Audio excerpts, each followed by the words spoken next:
सोलापुरात सीना नदीने महापुराचा महारुद्र अवतार दाखवल्यानंतर अनेक गावांना त्याचा फटका बसला। मात्र जे गाव 7 दिवस पाण्याखाली होतं त्या उत्तर सोलापुरातील शिवणी या गावात आहोत आणि शिवणी या गावाची जर चित्र पाहिलं तर विदारक चित्र आपल्याला पाहायला मिळेल। शेकडो जे लोकांचं आहे ते घरातून स्थलांतर करण्यात आलं होतं आणि काही जनावरांचंही स्थलांतर करण्यात आलं। मात्र काही पाण्याची पातळी वाढल्यामुळे हे जे गाव आहे ते पूर्णपणे पाण्यात होतं आणि ह्या गावाची जर परिस्थिती पाहायला गेलं तर आता जिल्हा प्रशासन आणि तालुका प्रशासनाकडून आता पंचनामे केले जात आहेत। मात्र पंचनामे करत असताना या ठिकाणी एक विचित्र असा जे व्यक्तिरेषा असेल किंवा जे प्रक्रिया आहे ते आपल्याला या ठिकाणी दिसत आहे। का आपण पाहू शकतो की या ठिकाणी सरकारी कर्मचारी मात्र पोहोचले आहेत, मात्र कुठेतरी घाई गडबडीने त्यांनी या ठिकाणचे पंचनामे करण्यास सुरुवात केलेली आहे। जे बंद खोलींचे कुलूप असणारे जे घरं आहेत त्यांच्या माध्यमातून कुठेतरी फोटो काढून या ठिकाणी जो पंचनामा आहे तो करण्यास सुरुवात केलेली आहे।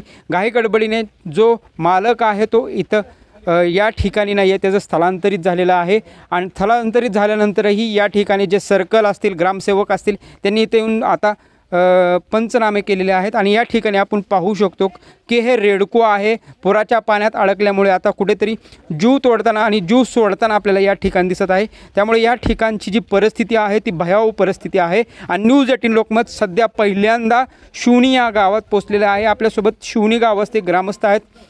दादा, काय परिस्थिती होती आणि आता सध्या काय सरकारी काय मदत करते, काय कळते का त्यातले? शिवणी गावात भयानक परिस्थिती होती।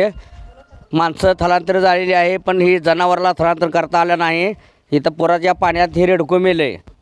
बरं, इतकं नुकसान झालं की आमचं स्वतः नदीच्या काठाचा पूर्ण ऊस वाहून गेला। कांदे घरातला माल एकही काही राहिलेले नाही। हां, प्रशासन आलेलं आहे, प्रशासनाने मदत चांगल्यापैकी केली ते आमच्याला सगळं गाव अख्खं प्रशासनाने बाहेर काढलेलं होतं। अशा पद्धतीने प्रशासनाकडून कुठेतरी हे गाव आहे आणि त्याची आता हे जे प्रक्रिया आहे ती पूर्ण केली जात आहे। दादा इकडे या, कुठले तुम्ही? शिवणी. बरं, काय आता सध्या परिस्थिती काय शिवणी? आता काय दिसेना डोळ्यात माती पडली का प्रशासनाच्या? बरं, काय म्हणते प्रशासन? काय गलती काय असं होबटच करावं लागले, काय करावं लागले पंचनामे कोण कोणाच काय नाही काय करणार आहे? काय मग काय आता बघायचं त्यांचीच वाट। बरं, तुम्हीच नावं सांगताय की काय? त्याचं घर त्याचं घर त्याचं, आता हाय त्याचं आता घरी सांगायला पाहिजे ना। मग आता ते कुलूप बंद दरवाजाचं मग आता ते नाही ते आता तिकडे गेली तर त्यांना कवा ना इकडे आम्ही सांगा। मग आता पंचनामे घाईघाईने करतात की आता काय एखाद्याचं घर पडलं असलं त्याचं कसं करायचं? काढावं लागेल त्यांना ना, हा पंचनामा करावं लागेल ना। हा, मग आता ते सध्या तर तसं दिसत नाही की नुसतं कुलूप बंद त्यांनीच फोटो नाही, काढतात, नाही, त्यांनीच तसं सगळं करतात। गावकरी आहे ती, गावकरी आहे ती ना। हा, चालू आहे काय चालू आहे? नमस्कार, हा, मी दयानंद साहेबराव गुंड, हा. सामाजिक कार्यकर्ता, उत्तर सोलापूर तालुका। तुम्ही नाही कोण, आम्हाला गावात सांगा काय?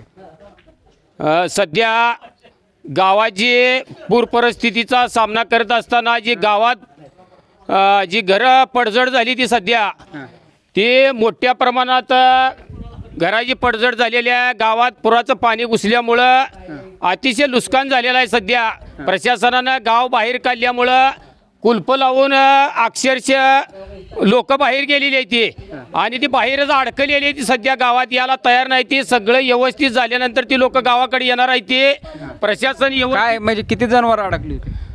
कमीत कमी 50 जनावर इथं गावात अडकलेली होती आणि शेळ्या। आता प्रशासन त्याचं पंचनामे करते, काय कळते का त्यांच्या पंचनाम्याचं? प्रशासन जे पंचनामा करतंय ना ते व्यवस्थित कुणाच्या घराची पडझड झालेलं आहे ही बघा लागलंय किंवा काय लागले? कुलूप बंद आहे किती? कुलूप जरी बंद असलं तर ती लोक इथं उपलब्ध नाहीत ना।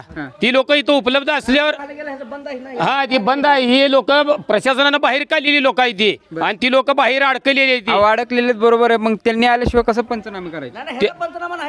ज्याचा पंचनामा केलाच नाही की त्याने, जो मालक जो उपलब्ध आहे इथं त्याचाच पंचनामा चालू आहे इथं। जो मालक इथं उपलब्ध नाही त्याचा पंचनामा राहिलेला इथं। आता काय घरं गाळलेली आहे ती मालकं नाही ती म्हणून काय घरं गाळलेली आहे ती आणि जी लोक इथं उपलब्ध आहे ती जी घराची मालकं त्या लोकांचंच पंचनामा चालू आहे सध्या इथं। बरं, हां, अशा पद्धतीने पाहू शकतो की आपण पंचनामे केले जात आहेत. मात्र ज्या ठिकाणी ही जी परिस्थिती आहे ती आपण प्रत्यक्ष न्यूज 18 लोकमत रस्त्यावर किंवा बांधावर ग्रामस्थांच्या घरात जाऊन ही परिस्थिती दाखवण्याचा प्रयत्न करत आहोत. कारण प्रशासनाकडून फोटो काढून कुठेतरी अपलोड करण्याची जी पद्धत आहे ती दाखवली जात आहे.